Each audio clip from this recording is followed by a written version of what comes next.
Hello friends, स्वागत है आपका वाईपी एजुकेशन ट्रिक चैनल पर। दोस्तों, मेरे इस चैनल पर आपको यूपी बोर्ड का सिलेबस कराया जा रहा था, लेकिन आज मैं लेके आया हूं बेटा क्लास 12 साइंस के लिए केमिस्ट्री के इंपॉर्टेंट क्वेश्चन। देखिए, क्लास 11-12 की एजी को ड्रॉप करके, उस बैच को ड्रॉप करके और आपके लिए इंपॉर्टेंट क्वेश्चन लेके आया हूँ एनसीईआरटी की बुक से, जो यूपी बोर्ड 2021 के एग्जाम में आने वाले हैं। तो जो क्वेश्चन है वो क्वेश्चन बेटा सुपर 30।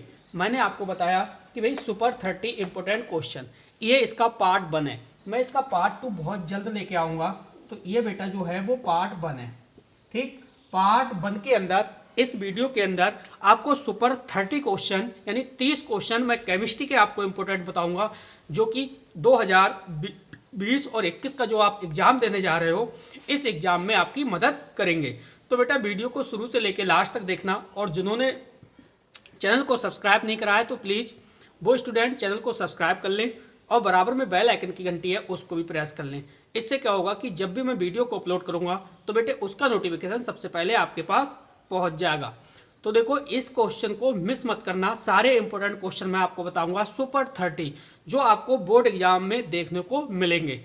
तो सभी क्वेश्चन का जो आंसर है वो आप अच्छे से कवर कर लेना। तो हम बिना किसी देरी के करते हैं अपने चैप्टर, अपने टॉपिक्स की शुरुआत। जो भी इंपॉर्टेंट टॉपिक्स आपके सामने अच्छे से आप कवर करना। वीडियो आपको अच्छी लगे तो प्लीज़ वीडियो को लाइक करना और वीडियो को ज़्यादा से ज़्यादा अपने दोस्तों में शेयर करना। चलिए करते हैं बिना किसी देरी के अब टॉपिक्स की शुरुआत। चलिए देखिए, क्लास की बात करिए तो क्लास आपका 12 है, 12 साइंस है, ठीक। साइंस के स्टूडेंट हैं और जो सब्जेक्ट है वो आपका है केमिस्ट्री। केमिस्ट्री में मैं देखो इसमें सुपर 30 यानी 30 क्वेश्चन आपको इंपोर्टेंट बता रहा हूँ। इंपोर्टेंट 3 क्वेश्चन, ये पार्ट 1 है। इसका पार्ट 2 बहुत जल्द अपलोड हो जाएगा। तो पार्ट 1 में समझिए। पहला क्वेश्चन है कि फ्रेंकल दोष किसे कहते हैं। यदि फ्रेंकल दोष किसे कहते हैं, ये अच्छा क्वेश्चन है जो मैंने लिया है। दूसरा है हेनरी का नियम क्या है, इसकी सीमाएं लिखिए। आपको बताना है भाई, हेनरी एक वैज्ञानिक है, उसका नियम क्या है, इसकी सीमाएं लिखिए। तो 2 क्वेश्चन हो गया। पहला फ्रेंकल दोष किसे कहते हैं, दूसरा है हेनरी का नियम क्या है, इसकी सीमाएं लिखिए।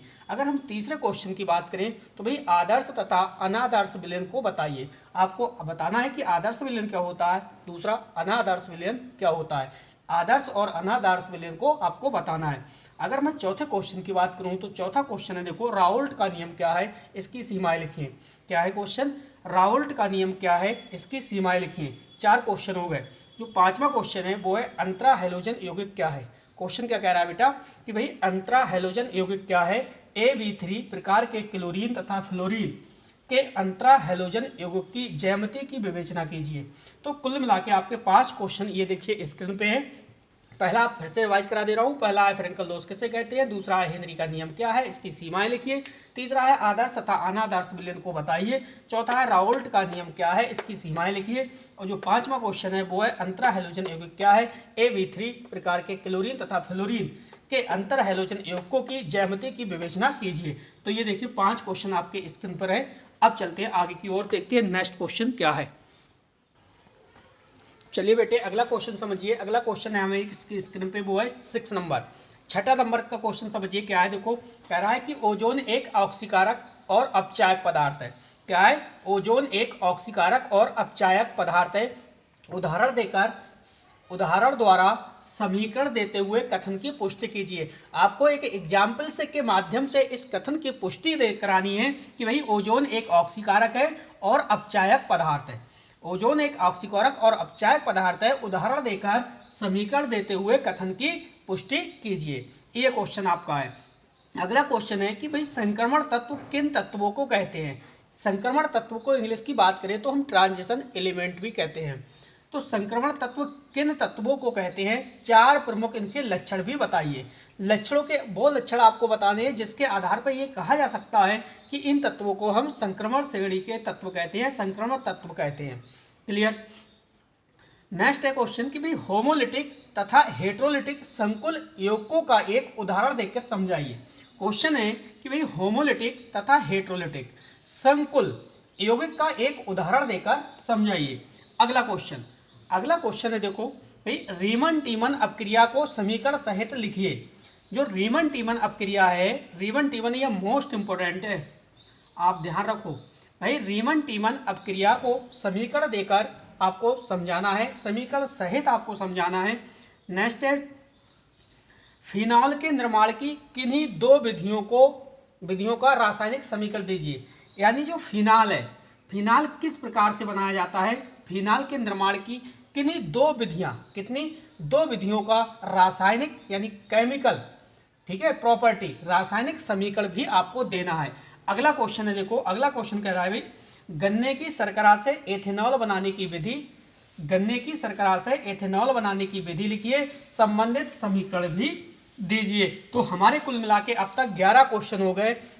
देखो छठा क्वेश्चन आपका था, आपकी स्क्रीन पर है कि भाई ओजोन एक ऑक्सीकारक और अपचायक पदार्थ है, उदाहरण द्वारा समीकरण देते हुए कथन की पुष्टि कीजिए।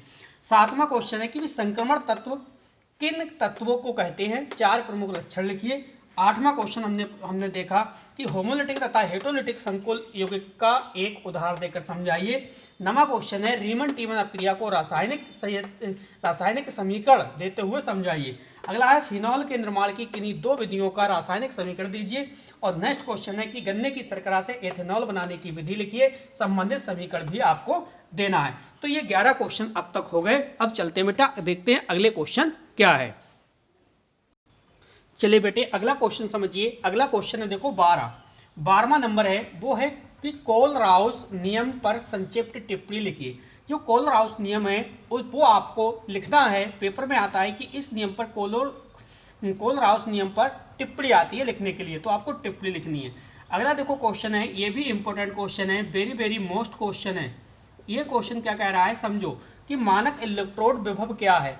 मानक इलेक्ट्रोड विभव क्या है, इलेक्ट्रोड विभव तथा मानक इलेक्ट्रोड विभव में संबंध लिखिए। Very very important question.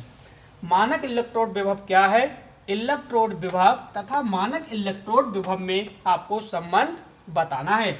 अगला क्वेश्चन है देखो 14वां क्वेश्चन आपकी स्क्रीन पर कि भाई वैद्युत अपघटनीय विलयन की विशिष्ट चालकता एवं मोलर चालकता की परिभाषा लिखिए। क्या कह रहा है कि वैद्युत अपघटनीय विलयन की विशिष्ट चालकता तथा मोलर चालकता की परिभाषा लिखिए। अगला 15वां क्वेश्चन है देखो आपकी स्क्रीन पर कि भाई कोटि तथा आणविकता में अंतर स्थापित कीजिए। कोटि है जो आपने अपक्रिया की कोटि पर पढ़ रखी होगी, 0 ऑर्डर, ठीक है, या फर्स्ट ऑर्डर सेकंड ऑर्डर, उसी में से है देखो कोटि तथा आणविकता में अंतर स्थापित कीजिए। अगला जो हमारा 16वां क्वेश्चन है अधिशोषण क्या है। तो कुल मिला के अब तक हमने सुपर 30 में से हम 16 क्वेश्चन पर पहुंच गए और अब हमारे कितने क्वेश्चन रह गए, अभी हमारे 14 क्वेश्चन बाकी है। तो बेटा देखो आपके अगर इंपॉर्टेंट क्वेश्चन है, देखो आपके लिए वीडियो बनाई जा रही है, तो प्लीज़ आपके लिए बोर्ड में हेल्पफुल वीडियो है, ये बहुत इंपॉर्टेंट क्वेश्चन है, तो प्लीज़ आप वीडियो को लाइक करना ना भूलें। वीडियो को सबसे पहले बेटे लाइक करिए। तो देखो 12 क्वेश्चन से लेके 16 क्वेश्चन तक आपने इसमें देख लिए। इस स्लाइड में देखो 12वां क्वेश्चन था कि कोलराउस नियम पर संक्षिप्त टिप्पणी, 13वां था मानक इलेक्ट्रोड विभव क्या है, इलेक्ट्रोड विभव तथा मानक इलेक्ट्रोड विभव में संबंध, 14 है वैद्युत अपघटनीय विलयन की विशिष्ट चालकता एवं मोलर चालकता की परिभाषा लिखिए, 15वां है कोटि तथा आणविकता में अंतर स्थापित कीजिए, 16वां है अधिशोषण क्या है। अब बेटे हम चलते हैं आगे की ओर। चलिए बेटे अगला क्वेश्चन समझिए। अगला क्वेश्चन है देखो 17वां आपकी स्क्रीन पर। 16 क्वेश्चन अब तक हमने इंपॉर्टेंट समझ लिए, अब आपकी स्क्रीन पे 17वां क्वेश्चन है। 17वां क्वेश्चन कह रहा है कि निम्नलिखित पर टिप्पणी लिखिए। निम्नलिखित पे कब टिप्पणी लिखना है, तो किस पे टिप्पणी लिखना है, पहला है देखो स्व उत्प्रेरण, यानी स्व उत्प्रेरण पर आपको टिप्पणी लिखना है। सेकंड है प्रेरित उत्प्रेरण, तो प्रेरित उत्प्रेरण पर भी आपको टिप्पणी बताना है। नेक्स्ट है वैद्युत अपवहन, तो वैद्युत अपवहन पर भी आपको क्या लिखना है, टिप्पणी लिखना है। अगला जो क्वेश्चन है 18वां क्वेश्चन है हार्डी-सूबजे का नियम क्या है, उदाहरण देकर समझाइए। क्वेश्चन हमारा है कि हार्डी-सूबजे है उसका नियम क्या है, ये वैज्ञानिक है हार्डी-सूबजे, इसका नियम क्या है, एक एग्जाम्पल का आप देके उदाहरण देके आप समझा सकते हो। अगला है देखो क्वेश्चन कि भाई रक्षी कोलाइड किसे कहते हैं। क्वेश्चन हमारा क्या है, रक्षी कोलाइड किसे कहते हैं। 20वां क्वेश्चन नंबर 20। अब तक आप 19 क्वेश्चन है वो देख चुके हो। 19 क्वेश्चन आप इंपोर्टेंट क्वेश्चन है सुपर 30, देखो यहाँ पे देख रहे हो आप सुपर 30, ये सब इंपोर्टेंट क्वेश्चन है। ये पार्ट 1 है, आपको बता दें बेटा ये जो है वो पार्ट 1 है, इसका पार्ट 2 बहुत जल्द अपलोड होगा, इसका पार्ट 2 पार्ट 2 भी इसके बाद नेक्स्ट आएगा, ठीक है, नेक्स्ट आएगा आने वाले टाइम में। तो आपको ये देखो, आप पार्ट 1 के कितने भी क्वेश्चन मैंने बता दिए, ये आप देखिए, इसका पार्ट 2 बहुत जल्द आ जाएगा। आपको क्वेश्चन अच्छे लगे तो प्लीज कमेंट करिए और वीडियो को ज्यादा से ज्यादा लाइक करिए। 19वां क्वेश्चन हमारा ये था कि रक्षी कोलाइड किसे कहते हैं, और 20वां क्वेश्चन है कि अपक्रिया की कोटि को परिभाषित कीजिए। शून्य कोटि की अपक्रिया, क्या कह रहा है, शून्य कोटि की अपक्रिया का एक उदाहरण, उसके वेग स्थिरांक व्यंजक भी लिखिए। क्लियर। और जो 21वां क्वेश्चन है, 21वां क्वेश्चन कह रहा है कि जो संक्रमण तत्व हैं रंगीन यौगिक क्यों बनाते हैं, जो संक्रमण तत्व हैं वो रंगीन यौगिक क्यों बनाते हैं। तो कुल मिला के 21 क्वेश्चन आपने देख लिए। चलिए एक बार जल्दी से रिवाइज करा देता हूं। 17वां क्वेश्चन है कि निम्नलिखित पर टिप्पणी लिखिए। स्वयं उत्प्रेरण, प्रेरित उत्प्रेरण, वैद्युत अपवहन, इस पे आपको टिप्पणी लिखनी है। नेक्स्ट है हार्डी सूबजे का नियम क्या है, उदाहरण देकर समझाइए। रक्षी कोलाइड किसे कहते हैं। नेक्स्ट है अपक्रिया की कोटि को परिभाषित कीजिए। शून्य कोटि की अपक्रिया का एक उदाहरण, उसके वेग स्थिरांक व्यंजक लिखिए। नेक्स्ट है संक्रमण तत्व रंगीन यौगिक क्यों कहलाते हैं। तो ये अब तक 21 क्वेश्चन आप पढ़ चुके हो। अब चलते हैं आगे, देखते हैं कि 22वां क्वेश्चन क्या है। चलिए बेटे अगला क्वेश्चन समझिए। अगला क्वेश्चन देखो आपकी स्क्रीन पे, वो है 22वां नंबर। 22वें नंबर पे है pH3 से pH4 पॉजिटिव का आवर्धन अधिक होता है क्यों, क्या कारण है। तो क्यों का आपको क्या करना है, आंसर देना है। नेक्स्ट है 23वां कि भाई Cl2 है यानी क्लोरीन की व्यंजक क्रिया का कारण बताओ। क्लोरीन की व्यंजक क्रिया का कारण बताओ। अगला क्वेश्चन है NH3 अमोनिया हाइड्रोजन आवर्धन बनाती है परंतु pH3 नहीं बनाती क्यों, क्या कारण है कि NH3 हाइड्रोजन आवर्धन बनाती है परंतु pH3 नहीं बनाती क्यों। अगला क्वेश्चन 25वां, भाई डिक्कन विधि द्वारा क्लोरीन का निर्माण चित्र द्वारा कीजिए, संबंधित रासायनिक समीकरण भी दीजिए। देखो इंपॉर्टेंट क्वेश्चन है काफी, भाई सुपर 30 है तो इंपॉर्टेंट तो है ही है। क्वेश्चन क्या कह रहा है कि देखिए डिक्कन विधि द्वारा क्लोरीन का निर्माण चित्र द्वारा कीजिए, संबंधित रासायनिक समीकरण भी लिखिए। अगला क्वेश्चन है 26वां क्वेश्चन है कि सिल्वर नाइट्रेट विलयन में कॉपर डालने पर विलयन का रंग नीला हो जाता है क्यों। क्वेश्चन समझ लो, क्वेश्चन कह रहा है कि सिल्वर नाइट्रेट विलयन में कॉपर डालने पर विलयन का रंग नीला हो जाता है क्यों, कारण बताइए।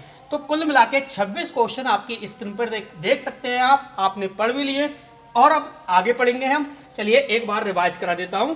22वां क्वेश्चन है pH3 से pH4 पॉजिटिव का आवर्धन अधिक होता है क्यों। नेक्स्ट है Cl2 की व्यंजक क्रिया का कारण बताइए। और नेक्स्ट क्वेश्चन है कि NH3 हाइड्रोजन आवर्धन बनाती है परंतु pH3 नहीं बनाती क्यों। अगला क्वेश्चन डिक्कन विधि द्वारा क्लोरीन का निर्माण चित्र द्वारा कीजिए, संबंधित रासायनिक समीकरण भी लिखिए। अगला क्वेश्चन है सिल्वर नाइट्रेट विलयन में कॉपर डालने पर विलयन का रंग नीला हो जाता है क्यों। तो चलिए अब चलते हैं आगे की ओर, देखते हैं आगे क्वेश्चन क्या है। चलिए बेटे अगला क्वेश्चन समझिए। देखिए 27वां क्वेश्चन आपकी स्क्रीन पर। 26 क्वेश्चन अब तक हम इंपॉर्टेंट हैं वो देख चुके हैं। 27वां क्वेश्चन क्या कह रहा है, भाई शुद्ध क्लोरोफॉर्म बनाने की प्रयोगशाला विधि का सचित्र वर्णन कीजिए। CHCl3 पर सांद्र KOH की फिनॉल की क्या अपक्रिया है। तो ये क्वेश्चन कुछ खास है, इसलिए इस क्वेश्चन को आप देखना मत भूलिए। इस क्वेश्चन का एग्जाम जो आंसर्स है वो आराम से रट के रखिए। अगला क्वेश्चन है कि निम्नलिखित पदों को उदाहरण सहित समझाइए। कुछ पद हैं इनको आपको एग्जाम्पल की सहायता से समझाना है, जैसे है एम्बीडेटेंट, उभयदंती लिगेंड। नेक्स्ट है किल्लेट एवं किल्लेट लिगेंड। क्लियर, दो क्वेश्चन नहीं है, दो पे टिप्पणी लिखनी है आपको। अगला क्वेश्चन है, क्वेश्चन कह रहा है कि सड़े हुए अंडे जैसी गंध वाली विषैली गैस H2S गुणात्मक विश्लेषण में उपयोग की जाती है। यदि H2S गैस की जल में HTF पर विलेयता 0.195 मोलल हो तो हेनरी स्थिरांक की गणना कीजिए। 29वां क्वेश्चन और 30वां क्वेश्चन है कि कार्बोहाइड्रेट की परिभाषा आपको बतानी है और कार्बोहाइड्रेट के प्रकार बताने हैं, भाई कितने प्रकार का कार्बोहाइड्रेट होता है और कार्बोहाइड्रेट की परिभाषा क्या है। तो ये सुपर 30 क्वेश्चन आपके सामने। 27वां क्वेश्चन चलिए रिवाइज करा देता हूं। 27वां क्वेश्चन है, शुद्ध क्लोरोफॉर्म बनाने की प्रयोगशाला विधि का सचित्र वर्णन कीजिए।